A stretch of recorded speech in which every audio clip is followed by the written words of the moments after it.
তাদের মধ্যে তো অনেকগুলি ফ্র্যাকশন আছে, একজন আরেকজনের ঠিক বিশ্বাস করে না। জামায়াতে ইসলামীকে যেমন ধরেন জামায়াতে ইসলামী অনেক ইসলামিক রাজনৈতিক দলের কাছেই খুব গ্রহণযোগ্য দল না। আমরা দেখেছি যে হেফাজতে ইসলামীর আন্দোলনের ক্ষেত্রে শেখ হাসিনাকে কওমি জননী উপহার দেওয়া, শেখ হাসিনার সাথে হাতকে শক্তিশালী করার জন্য হেফাজতের বিভিন্ন নেতৃবৃন্দের বিভিন্ন সময় সার্বিক অবস্থান জামায়াতে ইসলামীকে ঠেকানোর জন্য হয়েছিল। আপনি নিশ্চয়ই খেয়াল করেছেন। আমি এই ফ্র্যাকশনগুলো আলাদা আলাদা করে বলতে পারি। চরমনাই সাহেবের যে একমত নই, এটা আমি একমত নই। হেফাজত ইসলামী আর জামাত ইসলামের মধ্যে জামাত ইসলাম আমি বলি এক হচ্ছে জামাত ইসলামীর যিনি প্রতিষ্ঠাতা ছিলেন আবুল আলা মওদুদী, তিনি মুহাদ্দিসও ছিলেন না, মুফাসসিরও ছিলেন না, তিনি ছিলেন দার্শনিক এবং রাষ্ট্রচিন্তক। তো জামাত ইসলামী যারা করছেন তারা তো আসলে আবুল আলা মওদুদীর কোনো মাসালা বা ফিকহ মানতেছে না। এবং জামাত ইসলামী তো অসংখ্য লোক আমি দেখেছি দক্ষিণ চট্টগ্রামে, তারা আমাদের মতো কট্টর সুন্নি, অর্থাৎ তারা মিলাদ কিয়াম করতেছে, তারা পীরি মুরিদি মানতেছে, কিন্তু রাজনৈতিকভাবে তারা জামাত ইসলামী করতেছে। তার মানে হচ্ছে 1922 সালে জিএনএ গ্র্যান্ড ন্যাশনাল অ্যাসেম্বলির মাধ্যমে কামাল পাশা আতাতুর্ক তুরস্কের মধ্যে ইসলামী শাসন ব্যবস্থার জন্য আর না হয় সেই ব্যবস্থা করেছিল। তারপরে প্যান ইসলামিজম নিয়ে আসলো জামালউদ্দিন আফগানি। পরবর্তীতে 1942 সালে আবুল আলা মওদুদী চিন্তা করলেন যে এই সংকটকালীন মুহূর্তে ইসলামী রাষ্ট্র প্রতিষ্ঠার জন্য গণতন্ত্রটাকে বেছে নেওয়া যেতে পারে। এটাই ছিল তার রাষ্ট্রের চিন্তা, আর সেটাই জামাত ইসলামের লোকজন অনুসরণ করছে। কিন্তু জামাত ইসলামের লোকজনগুলো কিন্তু আবুল আলা মওদুদীকে ইমাম হিসেবেও মানে না, কিংবা তার মাসালাও নিচ্ছে না, শুধু রাষ্ট্র। কিন্তু ডক্টর আব্বাসী এই কথাটা আপনি বলতেছেন, আমি তো জামায়াতের কোন নেতার মুখে এরকম শুনি নাই। আমি বলছি আছি এখন ইসলামী একটি রাষ্ট্র প্রতিষ্ঠার জন্য তারা আবুল আলা মওদুদীর রাষ্ট্র চিন্তাটা নিয়েছে। এখন আমরা বা অন্য হেফাজত ইসলাম বা কওমি ঘরানার যারা বিরোধিতা করি জামাতের, সেটা হচ্ছে আবুল আলা মওদুদীর আকীদা যে ভুল ত্রুটি ছিল সেটার বিরোধিতা করি আমরা।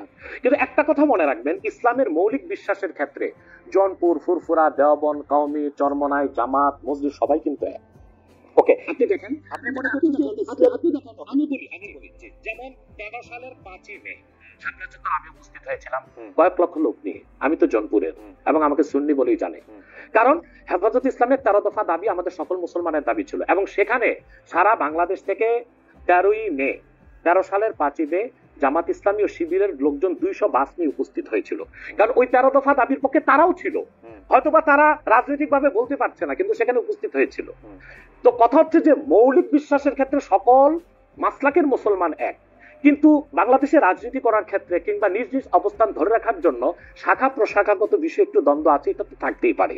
একটা ঘরে যদি 5টা ভাই থাকে, 5 ভাই কি আপনি যেটাকে শাখা প্রশাখাগত দ্বন্দ্ব বলতেছেন, সেই দ্বন্দ্ব আমরা অনেক সময় অনেক প্রকট দেখি। কেউ কেউ বলেন যে একজন আরেকজনকে বলেন যে তারা আসলে নাস্তিকদের থেকেও খারাপ, আরেকজন আরেকজনকে বলেন তারা বিধর্মী থেকেও খারাপ, একজন আলেম আরেকজন আলেমকে বলেন, সেগুলি আমরা শুনি। এবং রাজনৈতিক কারণে বলেন, অনেক সময় সেটি মানে কোনো বিষয়ের ব্যাখ্যা দিতে গিয়া না, রাজনৈতিক অবস্থানের কারণে বলেন। আমরা দেখেছি যে বাংলাদেশের ইসলামিক রাজনৈতিক দল, আমি এই মুহূর্তে নাম বলছি না, কিন্তু তারা জনসভায় ভাষণে বলেছেন যে তাদের আসলে জামায়াতে ইসলামীকে ঠেকানোই তাদের রাজনৈতিক আদর্শ।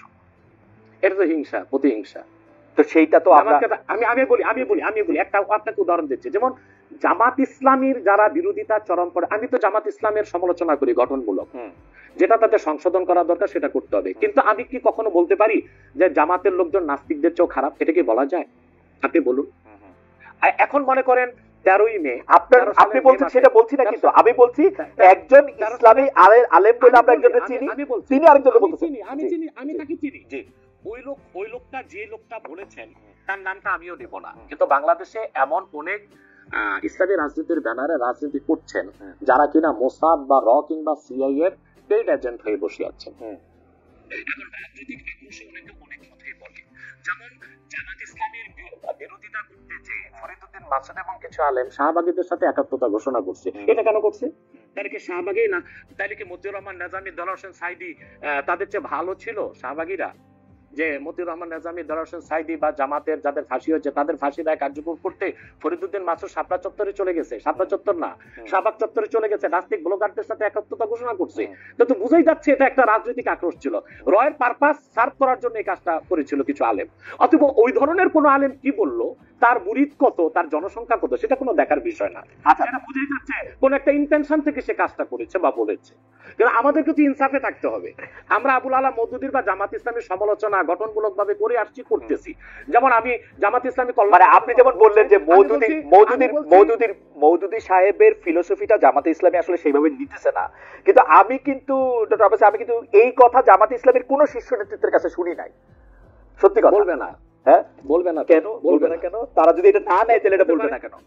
হতে পারে এই জন্য বলবে না যে আপনার কর্মীদের মনোবল ভেঙে যাবে। কিন্তু আমি শীর্ষ নেতাদের মুখে শুনেছি, জালাল হোসেন সাইদী সাহেব একজন বাংলাদেশে জাদ্রেল একজন স্কলার ছিলেন, এবং আপনি জানেন তার জনপ্রিয়তা এখনো কিন্তু একেবারে জনপ্রিয়, আলহামদুলিল্লাহ।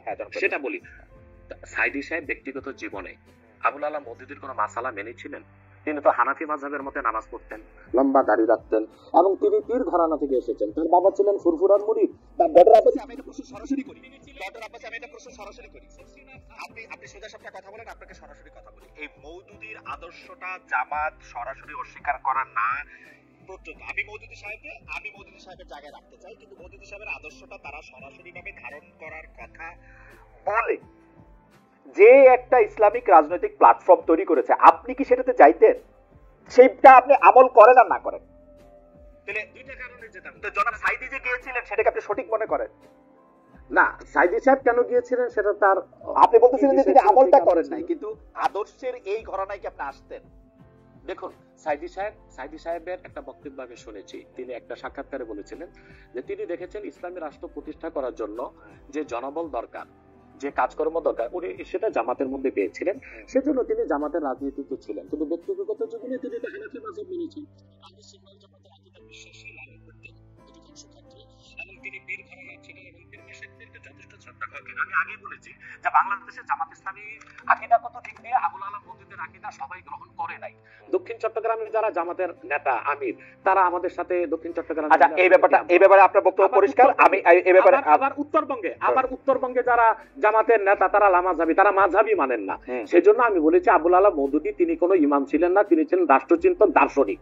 তো তিনি একটা ইসলামী একটি শরিয়া রাষ্ট্র কায়েমের জন্য তিনি যে রাজনৈতিক দর্শন দিয়েছিলেন সেটা জামাত নিয়েছে, কিন্তু আবুল আলা মওদুদীর আকীদায় যথেষ্ট ত্রুটি ছিল, সেটা আগেও বলেছি, এখনো বলছি। এবং জামাত ইসলামী যেহেতু ডেমোক্রেসির চর্চা করে, তাদের সাথে আমার যাওয়ার প্রশ্নই আসে না। তবে আমি আবারও বলছি, চরমনাই হোক, জামাত হোক, মজলিস হোক, তারা সবাই মিলে অ্যালায়েন্স করে সংসদে একটা বিরাট সংখ্যক প্রতিনিধি দল নিয়ে থাকুক, এটা আমি চাই।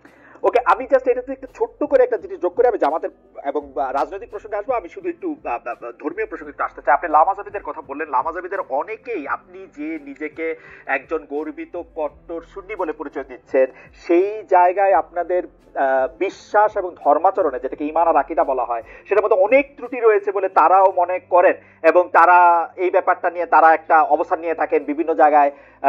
এমনকি মসজিদের ক্ষেত্রে আলাদা করে ঘোষণা দিচ্ছেন যে এটা হচ্ছে ঠিক এইভাবে পড়ার মসজিদ, এইটা এইভাবে নামাজ পড়ার জিনিস। এই ব্যাপারটাকে আপনি কিভাবে ডিল করেন? মানে এটা কি আপনার কাছে কি মনে হয়? দেখুন কথা হচ্ছে যে যারা লামাযহাবী, তাদের লামাযহাবীরা পৃথিবীর কোন মুসলিম রাষ্ট্রে স্বীকৃত নয়।